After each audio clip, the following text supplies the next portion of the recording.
조금 힘들어도 유튜브 방송을 중단한 이유를 알고 예배에 동참할 수 있는 날이 올 줄로 믿습니다. 네, 이제 하나님 말씀을 봉독해 올리겠습니다. 하나님 말씀은 고린도후서 13장 5절부터 10절까지 말씀을 봉독해 올리겠습니다. 고린도후서 13장 5절부터 10절, 신약성경 301페이지 쪽에 있습니다. 제가 말씀을 봉독하고 여러분들은 아멘으로 화답하실 수 있기를 바랍니다. 제가 읽습니다. 너희는 믿음 안에 있는가 너희 자신을 시험하고 너희 자신을 확증하라. 예수 그리스도께서 너희 안에 계신 줄을 너희가 스스로 알지 못하느냐. 그렇지 않으면 너희는 버림받은 자니라. 우리가 버림받은 자가 되지 아니한 것을 너희가 알기를 내가 바라고 우리가 하나님께서 너희로 악을 조금도 행하지 않게 하시기를 구하노니 이는 우리가 옳은 자임을 나타내고자 함이 아니라 오직 우리는 버림받은 자 같을지라도 너희는 선을 행하게 하고자 함이라. 우리는 진리를 거슬러 아무것도 할 수 없고 오직 진리를 위할 뿐이니 우리가 약할 때에 너희가 강한 것을 기뻐하고 이것을 위하여 구하니 곧 너희가 온전하게 되는 것이라. 그러므로 내가 떠나 있을 때 이렇게 쓰는 것은 대면할 때에 주께서 너희를 넘어뜨리려고 하지 않고 세우려 하여 내게 주신 그 고난을 따라 엄하지 않게 하려 함이라. 아멘. 제가 결혼한 지가 제 32년째가 되고 있는데 제 고향교회의 선배 전사님과 후배 사모님이 제 결혼식 때 축가로 불렀던 찬양을 오늘 좀 여러분과 나누기를 원합니다. 굉장히 오래된 찬양인데 설교의 메시지와 함께 매치돼서 이 찬양을 한번 오래간만에 불러보겠습니다. 사랑하는 자 찬양합시다.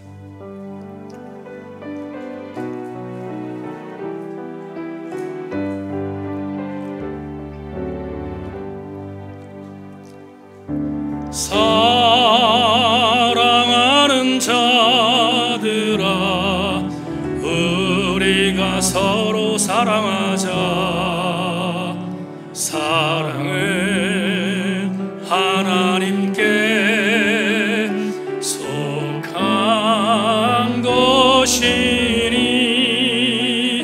사랑하는 자마다 하나님께로 낫도다. 독생자를 세상에 보내심은 우리를 살리게 하시려 화목제로 보내셨도다. 화목제로 보냈도다. 사랑하는 자들아 서로 사랑하자. 사랑은 하나님께 속한 것이니 서로 사랑하며 서로 사랑하며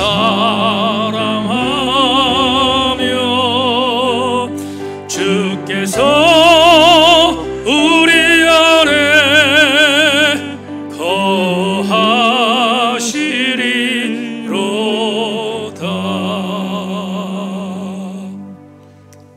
하나님, 찬양의 가사가 설교 말씀을 듣고 난 뒤 우리의 신앙 고백으로 연결되게 하셔서 예배당을 빠져나갈 때 가사가 우리의 삶이 되게 하여 주옵소서. 말씀을 나누겠습니다. 겸손하게 하시고 전하는 자 듣는 자 모두가 함께 은혜 받는 귀한 시간 되게 하여 주실 줄로 믿으며 예수 그리스도의 이름으로 기도하옵나이다. 아멘. 말씀에 기대를 거십시다. 한번 인사합시다. 말씀에 기대를 거십시다.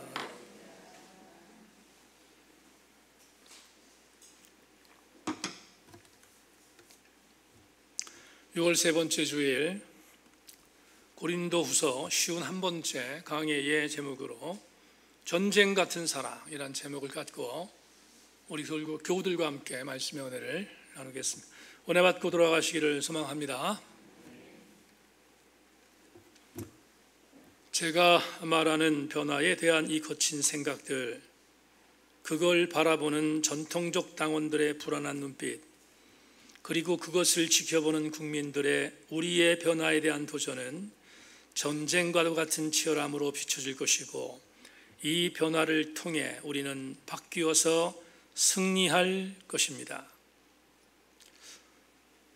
이번에 제1야당인 국민의힘 당대표로 취임하게 된 36세의 이준석 대표가 당대표로 취임하면서 수락한 연설문 중에 일부를 여러분들에게 읽어드렸습니다.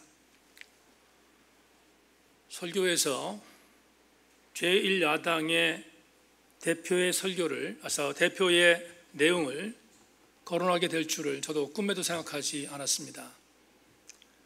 그런데 꿈에도 생각하지 않았던 야당 대표의 이 연설문을 여러분들에게 소개하는 이유는 그가 요즘에 정치권의 이슈가 되고 2030 세대의 정치 변화 등을 이끌고 있는 대단히 중요한 인물로 부각되었기에 저 역시 그가 나름대로 수락했던 연설문에 귀를 기울일 수밖에 없었습니다. 소개한 그의 연설문, 조금 전에 소개했던 그 연설문을 듣다 보니까 낯설지 않았습니다. 익숙했습니다. 왜냐하면 조금 전에 읽어드렸던 그 문장 내에 여러 단어들이 어디서 많이 들어보았기 때문입니다. 어디서 들었는가를 생각해 보니 들었던 것은 임재범이라는 대중가수가 불렀던 너를 위해라는 노랫말에 들어있는 내용을 패러디했기 때문입니다. 임재범 씨는 너를 위해라는 노랫말에 이런 가사를 집어넣고 있습니다. 내 거친 생각과 불안한 눈빛과 그걸 지켜보는 너, 그건 아마도 전쟁 같은 사랑이다 라는 가사 한 말이 나옵니다. 제가 이 노랫말을 기억하는 이유는 맨 마지막에 있는 문장 때문입니다. 전쟁 같은 사랑. 여러분 어떻게 생각하십니까? 이 전쟁 같은 사랑이라는 이 문장이 매치가 됩니까? 아무리 생각해봐도 이 두 단어는 서로 반목하는 단어이지 않습니까? 전쟁과 사랑이 어떻게 합쳐질 수 있어요? 전쟁과 사랑이 어떻게 조합을 맺을 수 있겠습니까? 서로 반목하는 단어잖아요. 그런데 묶어놓으니까 기가 막힌 의미를 주고 있지 않습니까? 전쟁 같은 사랑. 곱씹어보면 그렇습니다. 혹시 우리 교우들 중에 진한 사랑을 해보신 분이 계십니까? 그 진한 사랑을 표현할 때 전쟁 같은 사랑이지 않습니까? 맞죠? 전쟁 같은 사랑입니다. 사랑이 전쟁 같지 않으면 그게 어떻게 진정성이 있는 사랑일 수 있겠습니까? 그러니까 전쟁 같은 사랑이라는 말은 정답입니다. 주님한테 이 단어가 적절한 것 같습니다. 주님께서 디베라라고 하는 갈릴리 한 지역 호수에 내려가서 고기 잡던 베드로를 찾아가셨습니다.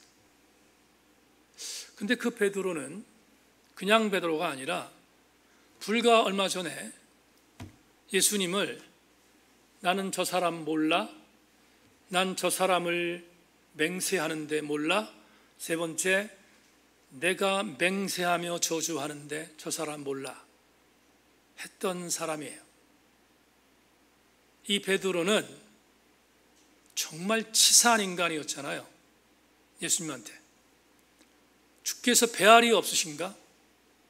아니 이렇게 싸늘하게 본인을 배신한, 세 번이나 배신한 베드로를 찾아가다니 주님 배알이 없나? 질문하는 게 마땅할 텐데 주님은 요한복음 21장을 보면 찾아가셨습니다. 100번 1000번 양보하여 찾아가신 것까지는 이해하다 칩시다. 근데 찾아가셨던 주님이 사랑을 구걸하는 것 같은 질문을 던지시잖아요. 명령하셔서 잡은 고기를 갖고 오라고 하고 아침 주반을 두신 뒤에 같이 제자들과 맛있게 식사를 나누며 교제하셨습니다. 주께서 식사를 다 마치신 뒤에 그 정말 치사한 인간이었던 베드로를 부르셔서 베드로하고 잠깐 거니셨던 것 같아요. 거니신 어간에 베드로에게 질문하십니다. 뭐라고? 여러분 잘 아시는 요한복음 21장 15절. 그들이 조반 먹은 후에 예수께서 시몬 베드로에게 이르시되 요한의 아들 시몬아 내가 이 사람들보다 나를 더 사랑하느냐 하시니 이르되 주님 그러하나이다. 내가 주님을 사랑하는 줄 주께서 아시나이다. 이르시되 내 어린 양을 먹이고. 여러분 이 15절에 있는 이 문장은 여기서 한 번 나오는 게 아니고요 16절 17절에도 또 나옵니다. 요한의 아들 시몬아 내가 이 사람들보다 날 사랑하냐라고 3번을 물으셨어요. 제가 김영 목사님 설교를 듣다 보니까 김 목사님이 이렇게 표현했습니다. 왜 3번 물으셨지?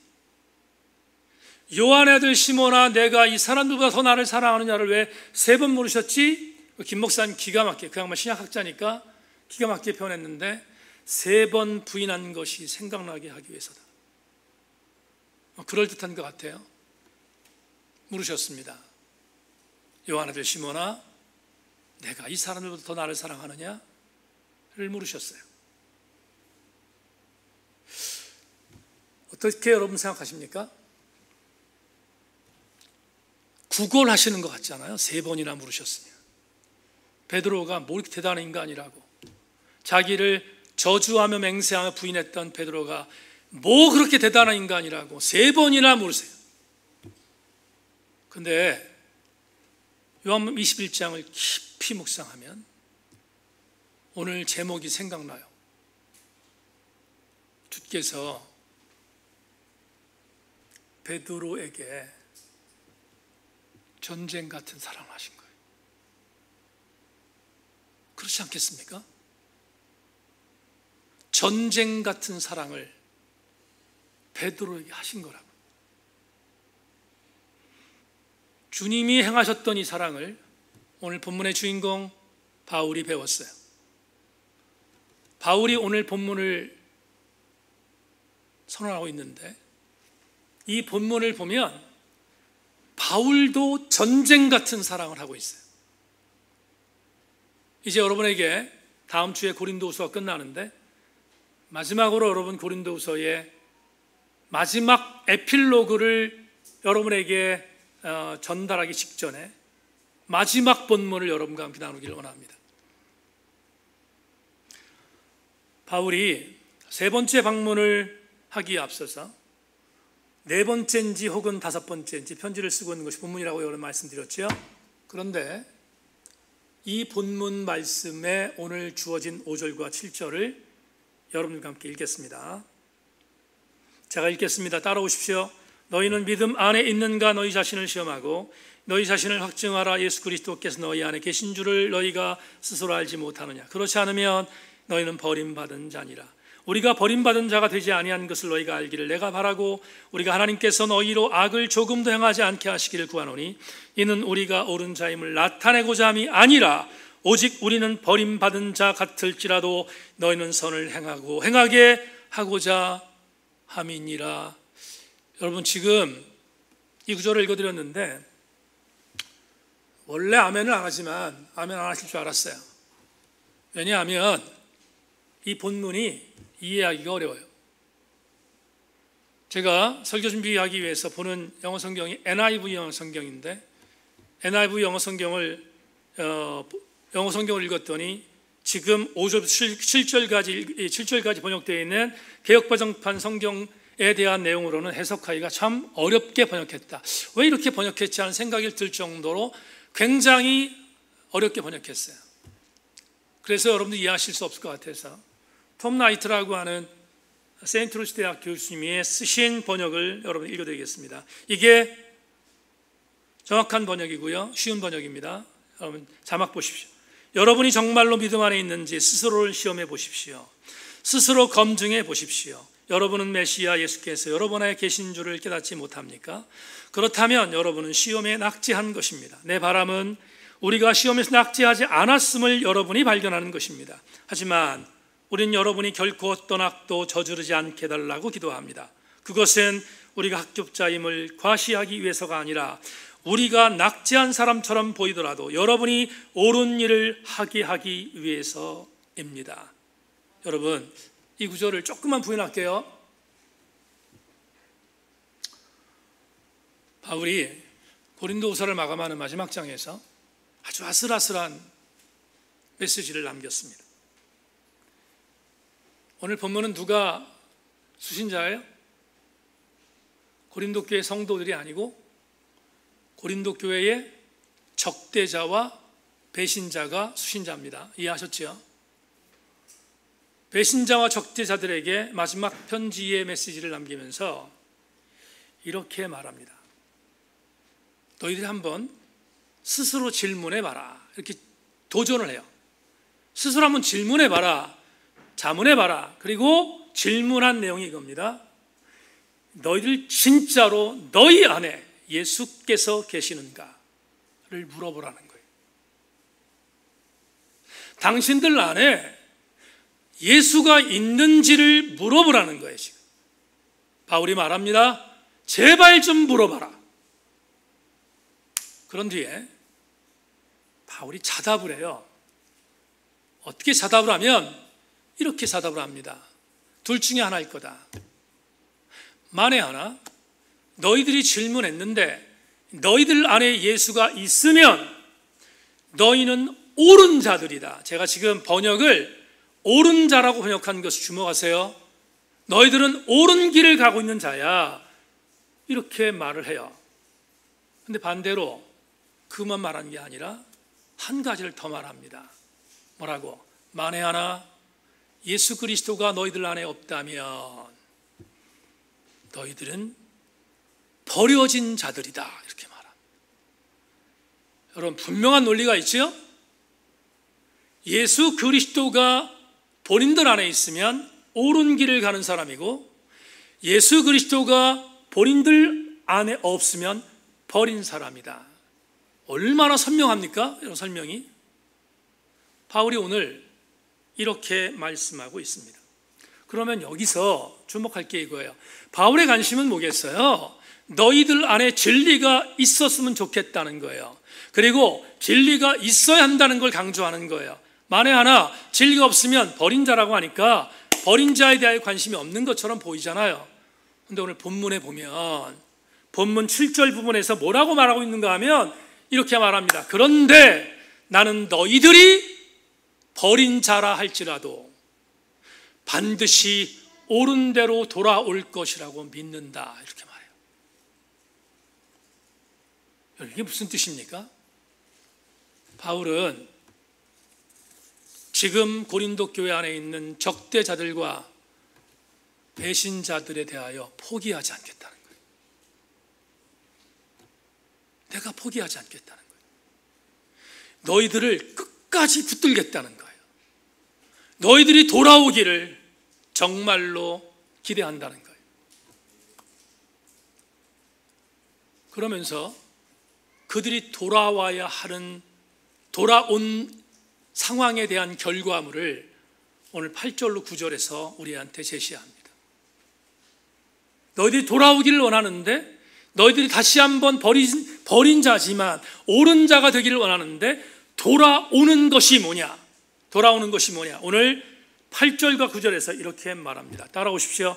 우리는 진리를 거슬러 아무것도 할 수 없고 오직 진리를 위할 뿐이니 우리가 약할 때에 너희가 한 것을 기뻐하고 또 이것을 위하여 구하니 곧 너희가 온전하게 되는 것이라. 자, 보세요. 아주 오래전에 우린 고린도 전서를 공부했습니다. 근데 고린도 교회라는 교회가 문제가 많았는데 첫 번째 편지를 썼을 때 바울이 첫 번째 편지에 분노했던 이유가 뭐냐 하면 자기가 정말로 절절하게 세운 고린도 교회에 음행의 죄가 있다는 걸 들었어요. 음행의 죄를 범한다. 내가 어떻게 세운 교회인데 성적으로 타락하고 음행의 죄를 범하는가. 그래서 단호하게 그들을 야단치는 편지를 보내잖아요. 바울은 고린도 교회를 너무 사랑했거든요. 어떻게? 전쟁같이 사랑했어. 그들이 돌아온다는 건 뭐냐? 고린도 교회 안에 있었던 사람들은 지금 고린도후서를 공부하고 있는데 계속해서 적대자들과 배신자까지 포함하여 그들은 음행의 죄가 너무 합당하다고 생각했어요. 우리가 무슨 죄를 짓느냐? 우리는 죄 짓는 것이 아니다. 우리는 음행의 죄가 없다는 거예요. 왜냐하면 음행이 죄라는 것을 인정하지 않으니까. 그리고 바울을 공격하고 바울에게 시비 걸고 바울을 폄훼했어요. 근데 바울은 그들이 돌아오라는 것을 권고하면서 돌아오는 것은 두 가지로 말합니다. 첫째, 진리에 거슬리지 말라 이렇게 말합니다. 진리가 있어요. 진리에 거슬리지 말아라. 그것이 첫 번째고요. 두 번째, 진리에 거스르지 않는 자는 온전하게 된다. 이 온전하게 된다는 말을 저는 다른 말로 옳은 길로 가게 된다라고 해석해요. 그러면 사도 바울은 분명히 고린도 교회에 잘못되어 있는 일탈한 사람들을 향해서 그리스도의 복음으로 돌아오고 돌아와서 온전해져라 이렇게 권면하고 있는 것이 오늘 8절과 9절입니다. 온전해져라 이렇게 말합니다. 오늘 본문에서 온전해져라 9절에 분명히 이렇게 말씀하고 있는데 이 온전하다라는 헬라어 단어가 카탈티시스라는 단어인데요. 이 단어를 NIV 영어 성경 영어에서 뭐라고 썼는가 이렇게 썼습니다. 온전하다는 말을 바꿨어요. 완전함으로 바꿨어요. 자, 왜 그런가 하면 이 카탈티스라는 단어가 문자적으로 무슨 뜻이냐면 어떤 사람들이 성을 세워요. 성을 세우는데 성에 쥐새끼 한 마리 들어오지 못하도록 완벽하게 방어하는 성을 만드는 거예요. 그러니까 빈틈이 없는 거예요. 카탈티시스라는 단어는 빈틈이 없이 성을 샀다 이런 뜻이거든요. 그러면 바울이 고린도 교회 성도들에게 말합니다. 내가 너희들에게 정말 부탁한다. 내가 세 번째 가기 전에 너희들이 회개하고 돌아와라. 음행에서 떠나라. 그리고 내가 너희들에게 정말로 원한다. 진리 안으로 돌아와라. 진리 안으로 들어오면 너희들은 성을 쌓을 때 빈틈없이 쌓는 것처럼 퍼펙션 완전하게 된다. 그래서 NIV 성경에 이 온전한 단어를 퍼펙션이라는 단어로 바꿨어요. 완전함으로. 성도 여러분, 바울은 편지를 쓰면서 어떤 경우에는 대노했습니다. 말도 안 되는 것 갖고 공격하고 폄훼하고 누명을 씌우고 대노했습니다. 심지어 너무 대노가 극에 치우쳐서 내가 이들을 치리할 거야 라는 생각까지, 우리 지난주 공부했어요. 내가 세 번째 너희 가면 너희를 용서하지 않을 것이다 라고까지 각오했던 사람이에요. 그런데 바울은 이렇게 대노했지만 한 가지 흔들리지 않는 것이 있었어요. 여러분, 우리는 고린도서 12장 4절을 이미 살폈지요. 적대자들이 바울을 공격할 때 무슨 공격했습니까? 야, 저 사도 바울 봐라. 저 사도 바울은 우리한테 1원도 못 받지 않느냐. 사례비를 1원도 받지 못하는 사람이 무슨 자격이 있는가? 그리고 폄훼했잖아요. 바울이 자격이 없으니까 사례비도 못 받는다라고 폄훼했단 말이죠. 근데 우리는 바울이 어떻게 그들에게 반응했는지 고린도서 12장 4절을 통해서 봤어요. 4절 중반절에 뭐라고 쓰고 있습니까? 이렇게 말합니다. 이미 우리가 봤지만 한 번 더 여러분 고린도서 12장 4절을 여러분들에게 읽어드리면 이렇게 말하잖아요. 내가 진짜로 원하는 것은 몇 푼 되지 않은 한 줌의 재와 같은 물질이 아니라 12장 4절에서 내가 진짜로 원하는 것은 바로 너희들이다 이렇게 말하죠. 바울은 오늘 본문에서도 변하지 않습니다. 바울은 버림받은 자들, 하나님께서 버림받았다고 인정할 수 없는 자들, 그들을 포기하지 않고 오늘 마지막 10절에서 대단히 중요한 감동적인 메시지를 우리에게 남겨놓고 있습니다. 여러분 오늘 본문 10절을 마지막으로 한 번 더 읽어보겠습니다. 10절 이렇게 10절은 말하고 있습니다. 한번 같이 읽어볼까요? 시작. 그러므로 내가 떠나 있을 때 이렇게 쓰는 것은 대면할 때에 주께서 너희를 넘어뜨리려 하지 않고 세우려 하여 내게 주신 그 고난을 따라 엄하지 않게 하려 함이니라. 여러분 바울은 궁극적으로 갖고 있는 목적이 있었습니다. 뭐냐? 내가 세 번째 가면 너희들을 치리하고 싶은 마음이 있지만 그러나 그건 내 진의가 아니야. 내가 세 번째 가면 너희들이 하고 싶은 것이 진짜 있다. 돌아와라. 돌아와서 내가 너희들을 세우고 싶다. 이게 진이에요. 무너뜨리지 않고 세우고 싶은 것, 교회가 무너지지 않고 세워지고 싶은 것, 그게 바울의 진이었다고요. 그러면 우리는 오늘 설교 제목이 다시 한번 우리한테 강타합니다. 바울이 고린도 교회를 향하여 주었던 메시지는 나는 고린도 교회를 전쟁같이 사랑한다는 거죠. 얼마나 치열합니까? 얼마나 치열하게 살아가고 있습니까? 설교 제목처럼 바울은 고린도 교회 성도들을 향하여 전쟁 같은 사랑을 하고 있잖아요. 본문 해석을 마쳤습니다. 이제 여러분과 21세기 언어로 본문이 오늘 우리에게 주는 영적인 레마를 받겠습니다. 자막 보죠.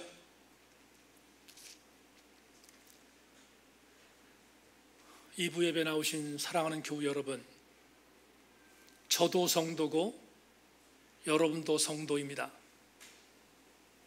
적어도 성도는 이런 영적 정체성이 있어야 합니다. 성도는 무너지게 하는 자가 아니라 세워가는 자들입니다.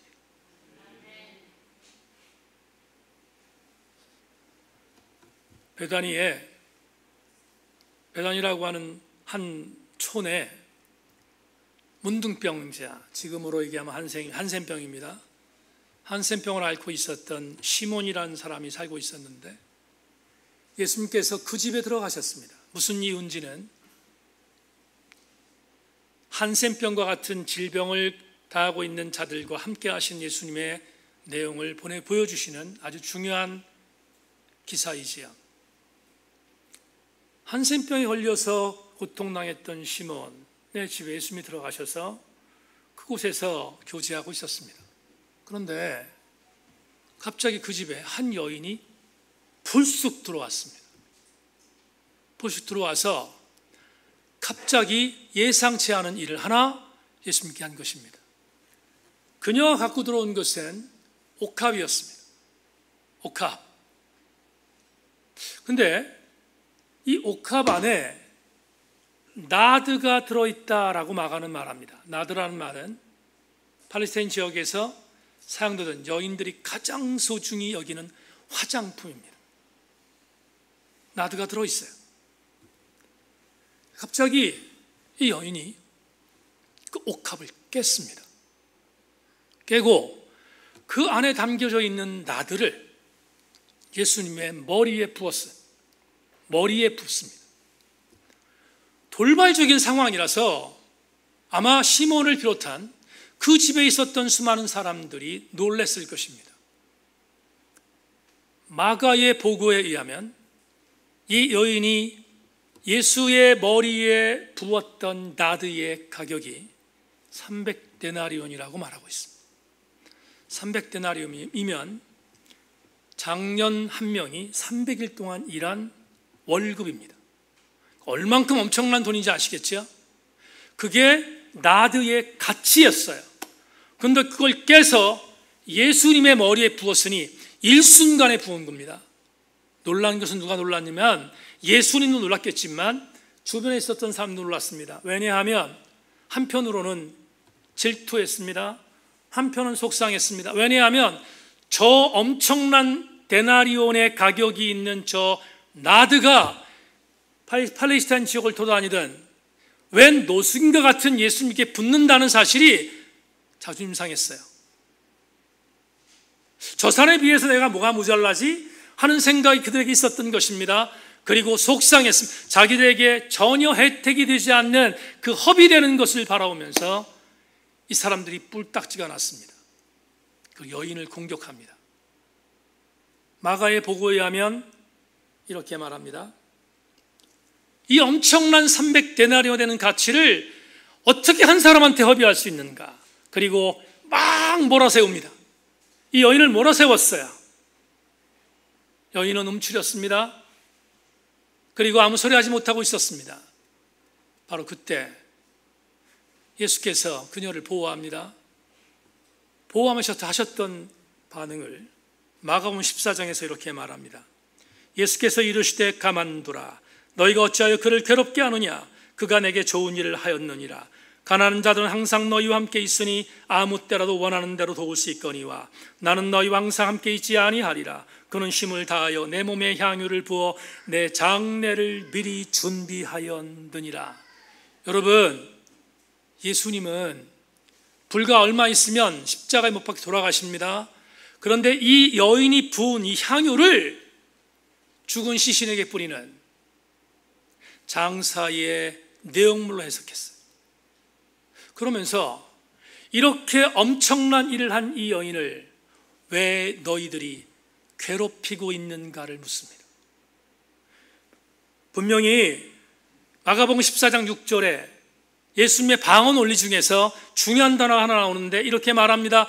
너희들이 어찌하여 이 여인을 괴롭히는가? 이렇게 말합니다. 괴롭힌다는 헬라어 단어가 코포스입니다. 코포스는 오늘 우리의 말로 바꾸면 때리는 것입니다. 매질하는 거예요. 이렇게 해석할 수 있습니다. 여러분, 시몬의 집에 들어가 있었던 수많은 사람들이 이 여인에게, 향유를 붓는 여인에게 매를 갖고 때리진 않았어요. 그런데 때린 것보다 더 심각한 폭력을 저질렀어요. 말로, 언어로, 정서적으로 폭력을 가했어요. 때렸어요. 괴롭혔습니다. 코퍼스했습니다. 오늘 설교의 레마로 바꿉니다. 시몬의 집에 있었던 사람들은 여인을 무너뜨렸어요. 여인을 죽이려 하잖아요. 반대로 예수님 무슨 일 하셨습니까? 무너뜨리는 저들을 비난하며 그녀에게 괴롭게 하지 말라. 그녀는 나의 죽음을 장사했다. 그리고 다시 예수님은 그녀를 세우고 있습니다.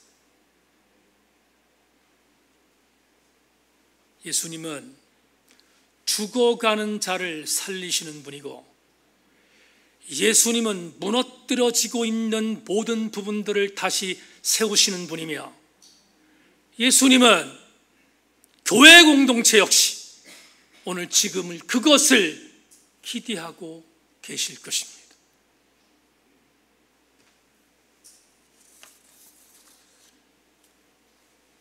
동서남북을 보십시다.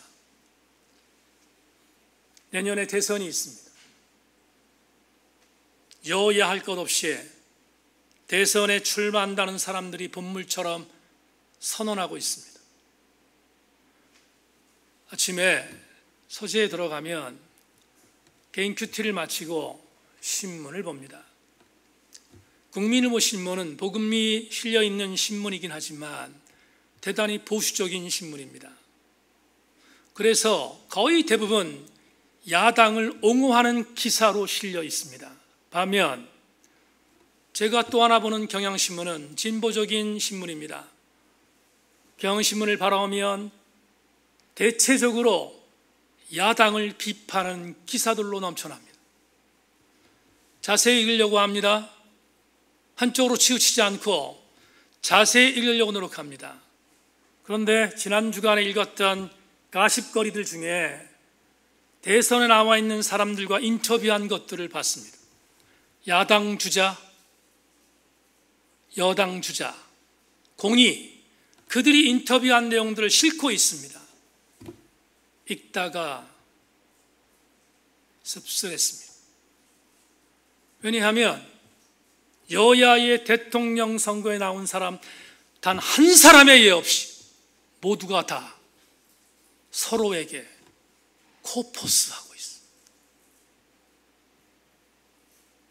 세우려고 하는 것이 아니라 죽이려고 하고 있어.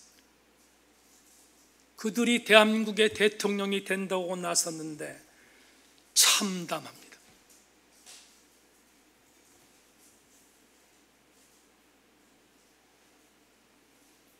주님은 죽어가는 자를 살리셨고 무너져가는 자를 세우셨습니다.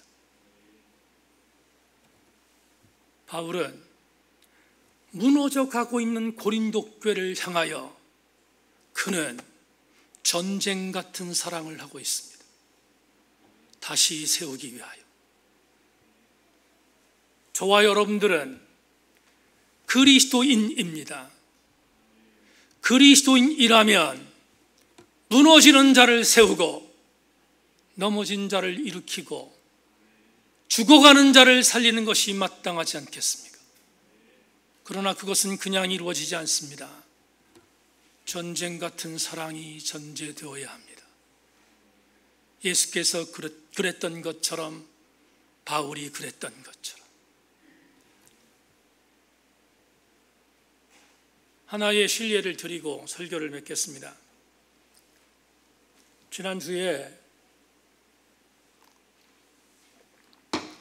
이종화 전사님이 저에게 책을 한 권 선물했습니다.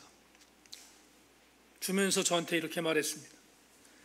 목사님 몇 주 전에 목양터 이야기마당에 책 100권 정도 버리셨는데 저는 책을 한 권 더 드려서 죄송합니다. 다음부터 주지 않기를 바랍니다. 그런데 이종화 전사님이 준 책을 보고 너무 행복했습니다. 숙명여대학교에 국문학 교수로 있는 김은교 교수가 코로나19 때문에 고통당하는 수많은 질병을 겪고 있는 이웃들과 아픔을 당하는 자들을 위해서 시 51편을 소개합니다. 그 시들은 이미 잘 알려져 있는 시들이 거의 대부분이라서 낯선지 않게 읽었습니다.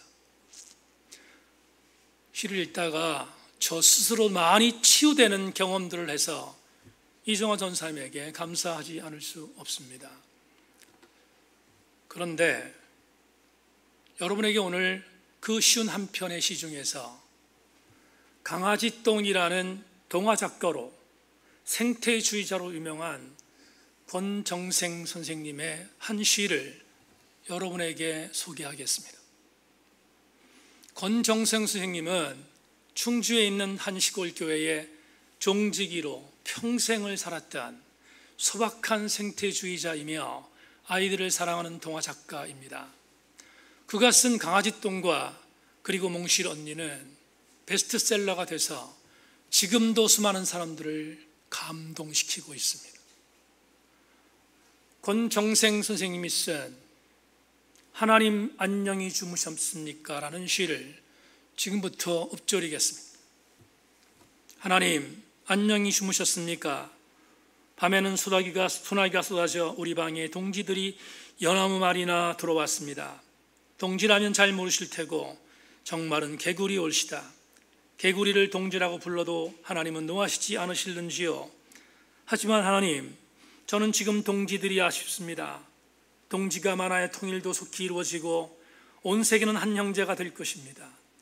하나님이 지으신 세상의 평화가 이루어지자면 우리가 모두 동지가 되어야 합니다.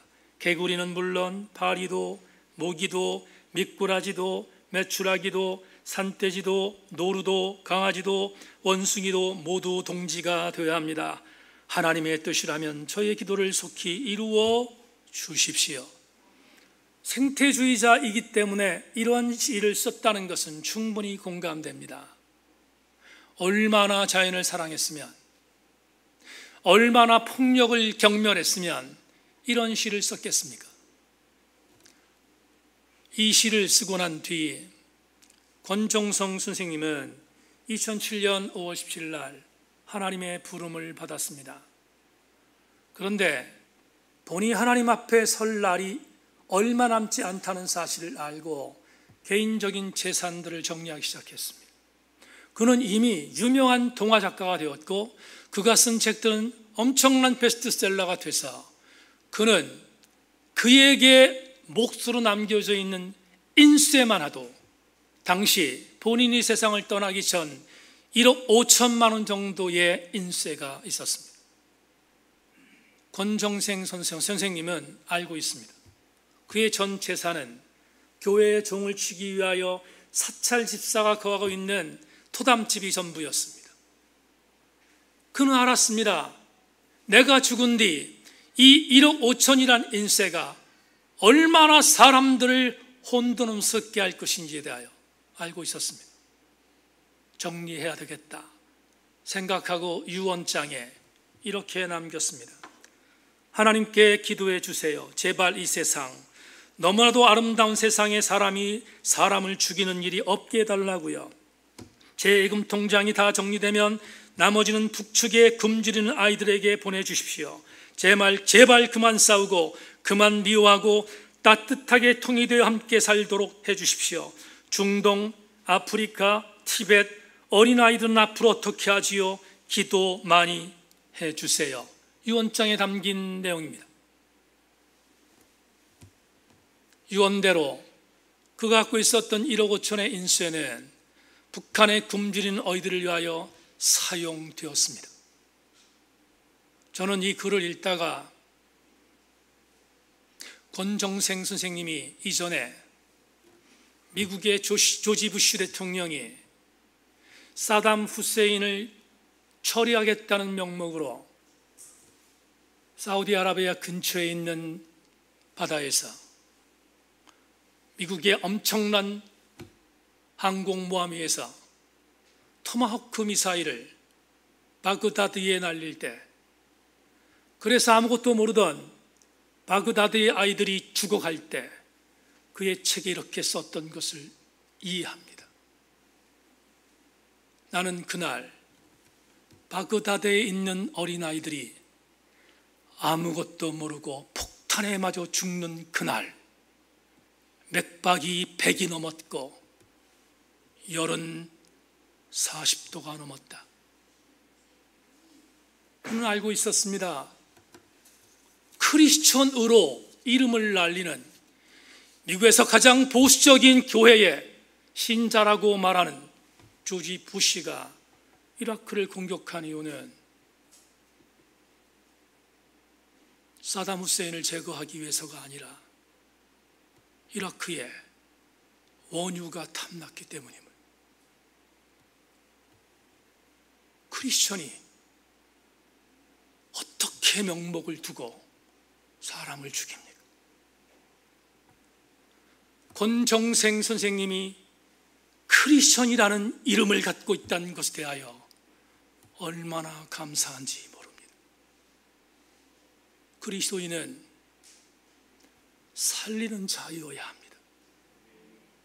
그리스도인들은 죽여서는 안 됩니다. 그리스도인들은 세워야 합니다. 그리스도인들은 짓밟아서는 안 됩니다. 그리스도인은 그래서 이렇게 이 믿음을 가져야 합니다. 다시 임재범 씨의 가사로 돌아가겠습니다. 내 거친 생각과 불안한 눈빛과 그것을 지켜보는 분이 있음을 명심해야. 내 거친 생각과 내 불안한 눈빛과 그걸 지켜보는 분은 당리당략에서 이기적으로 대권을 짊어지기 위하여 사람을 죽이는 정치인들이 아니라 나의 거친 생각과 불안한 눈빛과 그걸 지켜보고 계시며 우리를 지금도 응원하시는 전쟁 같은 사랑을 하시는 주님이 나의 주님이시며 그분이 나를 지금 지켜보고 있다는 사실에 대하여 우리는 영적으로 긴장해야 합니다. 사랑하는 세인교회 지체 여러분, 오늘도 저와 여러분의 주군이신 예수 그리스도는 내가 옳은 길로 돌아오도록 전쟁 같은 사랑을 하고 계시는 주군이심을 명심하고 그분의 뜻을 이해하고 따라가는 우리 모든 교우들 다 되기를 주님의 이름으로 소망합니다. 하나님 감사합니다.